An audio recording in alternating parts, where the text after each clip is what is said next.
Aveva 56 anni Angelo Aleo, l'ultima vittima di un incidente sul lavoro. L'operaio stava lavorando in questo cantiere edile di via Famiglia Sant'Agati a Mister Bianco quando sarebbe precipitato da un'altezza di circa 3 metri durante la realizzazione del solaio di questa costruzione. La chiamata alle 11:30 ai soccorsi per rianimare l'uomo, ma dopo diversi tentativi per lui non c'è stato nulla da fare. Il suo cuore non ha mai più ripreso a battere. Una notizia che ha lasciato sgomenti i residenti di questa via, lungo la quale sono presenti diverse abitazioni. Sì, lui è caduto, era giovane, ragazzo che è caduto delle sopra, sono venuti i carabinieri, autoambulanze, questo, ma esattamente però non lo so. Resta ancora da chiarire la dinamica dell'incidente sul quale stanno indagando i carabinieri che nel pomeriggio hanno sentito il titolare dell'impresa e i testimoni. Intanto dura la UIL in una nota dopo l'ennesima morte bianca che chiede: in quel cantiere come in altri era mai stato controllato il rispetto delle norme di sicurezza o ancora una volta bisognerà accontentarsi di lacrimucce e cinici silenzi delle istituzioni politiche sulle carenze di organico negli ispettorati del lavoro a Catania in Sicilia? Gli fa eco anche la CGIL catanese che chiede alla Regione di rafforzare i controlli perché ogni morte bianca in più è una sconfitta per le regole e per la società. Quello di Mister Bianco è il secondo incidente mortale sul lavoro avvenuto nel catanese dall'inizio dell'anno.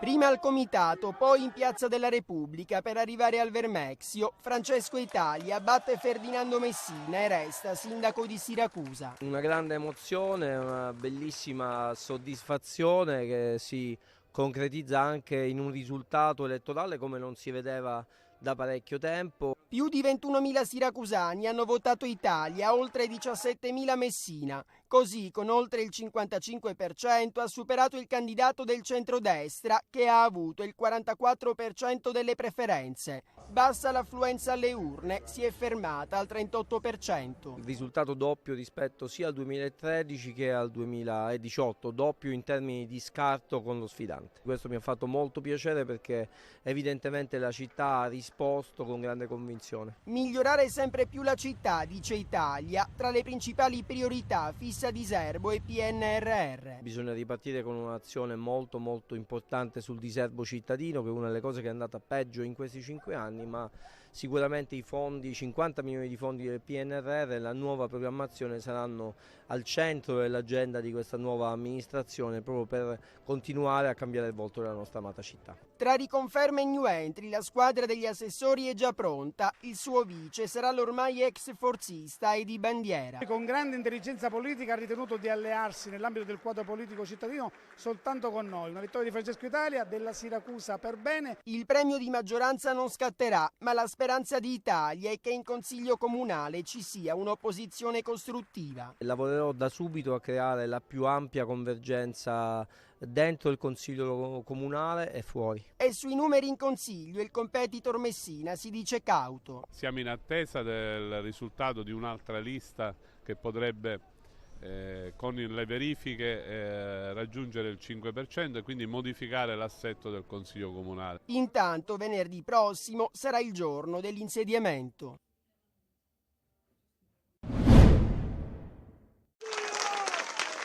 Una festa e tante lacrime. Roberto Barbagallo è stato rieletto al ballottaggio sindaco di Acireale, superando Nino Garozzo. Arriva la rimonta dopo il primo mandato nel 2018, stoppato da guai giudiziari e la condanna in primo grado per richieste illecite a un vigile. Solo qualche mese fa, in piena campagna elettorale, un avviso di garanzia e poi l'informativa della questura su presunte vicinanze alla criminalità. Niente però ha fermato la corsa a sindaco di Barbagallo, sostenuto da 9 liste che fanno riferimento a Forza Italia. Adesso il neosindaco dovrà fare i conti però con la legge Severino, che prevede la sospensione dall'incarico in caso anche di condanna non definitiva. L'ho detto in campagna elettorale e lo ripeto, l'ultima sentenza è dell'aprile del 2003, tutti i casi come il mio, nello specifico, quindi parliamo della tentata indebita induzione oppure del tentato abuso d'ufficio, secondo la norma ma soprattutto secondo le ultime sentenze, l'ultima appunto del Tribunale di Agrigento, non si applicano perché il tentato rispetto al consumato sono due cose diverse e siccome il tentato non è citato nella legge Severino non si dovrebbe applicare. Poi chiaramente ci atteniamo a quello che il prefetto ci dirà. Il suo sfidante era Nino Garozzo, sempre del centrodestra, ma sul versante più vicino a Fratelli d'Italia e Lega. Anche lui sindaco per 2 mandati e poi 9 anni di assenza dalla politica. La città davanti alla questione morale ha fatto una scelta. Ogni tanto anche i cittadini elettori si assumono delle responsabilità, non solo chi fa politica. Sgombrare le nubi o le zone d'ombra è sempre importante perché è difficile governare, figuriamoci come può esserlo davanti a lati oscuri, a vicende complesse, alle incertezze. Nel secondo turno in Sicilia, ad Aci Sant'Antonio, in provincia di Catania, il nuovo sindaco è Quintino Rocca. Il candidato, che aveva dalla sua 4 liste civiche, ha ottenuto il 51,66% delle preferenze, avendola meglio su Giuseppe Santamaria, espressione del centrodestra, fermatosi al 48,34%. A Piazza Armerina, in provincia di Enna, conferma come primo cittadino per Nino Cammarata.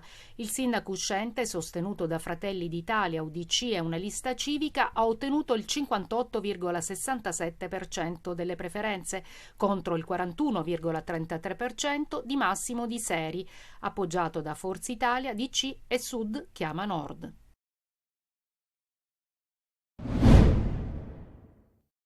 Era il 13 giugno del 1983, la mafia uccideva il capitano Mario D'Aleo, 29enne, comandante della compagnia Carabinieri di Monreale, sotto la sua abitazione in via Cristoforo Scobar a Palermo. L'appuntato Giuseppe Bommarito e il carabiniere Pietro Morici furono uccisi in macchina a poca distanza dal portone, mentre attendevano appunto l'ufficiale. Sono passati 40 anni e questa mattina, alla presenza del comandante generale dell'Arma dei Carabinieri, Teo Luzzi, si sono celebrati diversi momenti di commemorazione, il primo in via Scobar, luogo dell'eccidio. 3, eroi dell'Arma contemporanea, perché andarono incontro a morte per certi aspetti anche in modo consapevole, quindi abbiamo il dovere di ricordarli, ma soprattutto di dire ai familiari che non sono morti invano, perché nel frattempo, in questi 40 anni, molte cose sono cambiate, c'è stato un movimento culturale importante, soprattutto qui a Palermo, ma in tutta la Sicilia, anche in altre regioni italiane, e per noi questo credo che sia l'elemento più qualificante.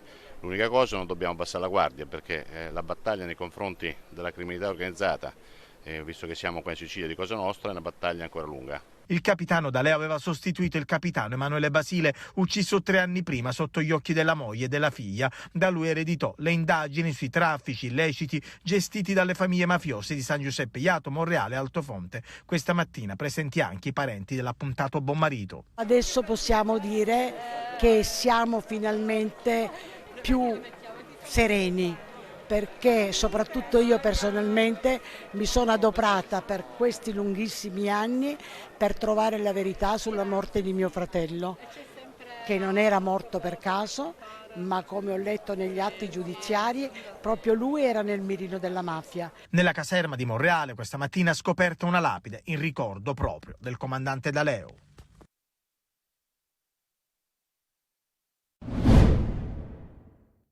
È ancora lì, incastrata tra gli scogli del lungomare di Catania, nello specchio d'acqua antistante l'ex istituto nautico, la carcassa del giovane Capodoglio che dopo un viaggio iniziato probabilmente nella zona marina di riposto, spinta dalle onde, adesso è arenata in un anfratto, in avanzato stato di decomposizione. Le nostre immagini realizzate a bordo dell'imbarcazione Luisa mostrano le condizioni del cetaceo, la coda lacera, il dorso consumato, la testa affondata tra le rocce ormai sott'acqua. Da giorni ormai si trova lì e, come confermato dai responsabili dell'associazione Mare Camp, che ha allertato la Guardia Costiera, si attende la rimozione della carcassa. Intanto emerge anche una condizione di pericolo sia per le sostanze rilasciate dall'animale in un punto dove molti bagnanti si tuffano, sia per le imbarcazioni che, transitando da qui, possono scontrarsi con un pezzo del cetaceo che man mano si sta disgregando. È un pericolo anche per le imbarcazioni che, navigando di notte, rischiano di urtare contro questo pesce enorme, questa balena, e possono anche affondare le barche, è normale. Ora è andata, diciamo, putrefatta già.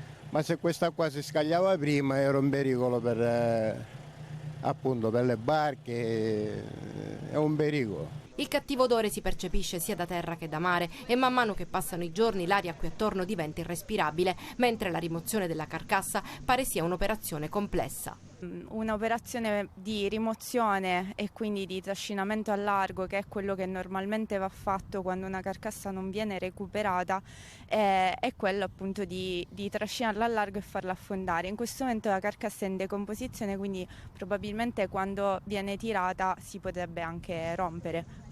Si prospetta un qualche pericolo ambientale per il mare? Può comportare dei rischi a livello sanitario per l'uomo, in quanto essendo in decomposizione comunque c'è una serie di patogeni che possono portare delle zoonosi, che ovviamente se uno si avvicina alla carcassa sia da terra che da mare potrebbe venire a contatto con questi patogeni. Cosa può essere successo a questo animale? Le cause possono essere tantissime, può essere stata la plastica, ovviamente l'inquinamento, ricordiamoci che è un giovane, quindi può essere un animale che è stato ferito da un'elica, può essere stata una collisione con una nave o ovviamente può essere accaduto per cause naturali. In questo periodo sono tante le segnalazioni della presenza di capodogli nel Golfo. Rilanciare lo sport in Sicilia partendo soprattutto dalla ristrutturazione delle infrastrutture. Il ministro per lo sport e i giovani, Andrea Bodi, questa mattina ha fatto tappa a Palermo per fare un punto della situazione sullo stato di salute dello sport nell'isola. Siamo al velodromo, per anni dismesso a causa dell'inagibilità dell'impianto. C'è l'idea comunque di partire da questa mattinata per costruire delle cose insieme, ognuno con il proprio ruolo, nel rispetto dei ruoli del comune, della regione, però con tanta voglia di collaborare per migliorare le infrastrutture sportive.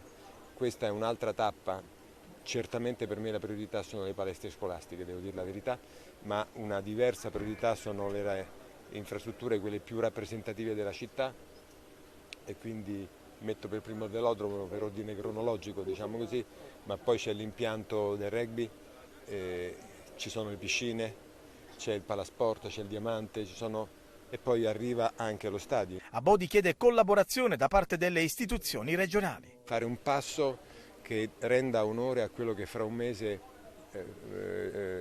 celebreremo con l'ingresso dello sport in Costituzione, perché ritengo che la Repubblica riconosca il valore sociale, educativo e di promozione del benessere psicofisico delle attività sportive in tutte le sue forme. Tutto questo ha un senso se riusciamo a migliorare i luoghi di sport e fare in modo che lo sport sia di tutti e per tutti.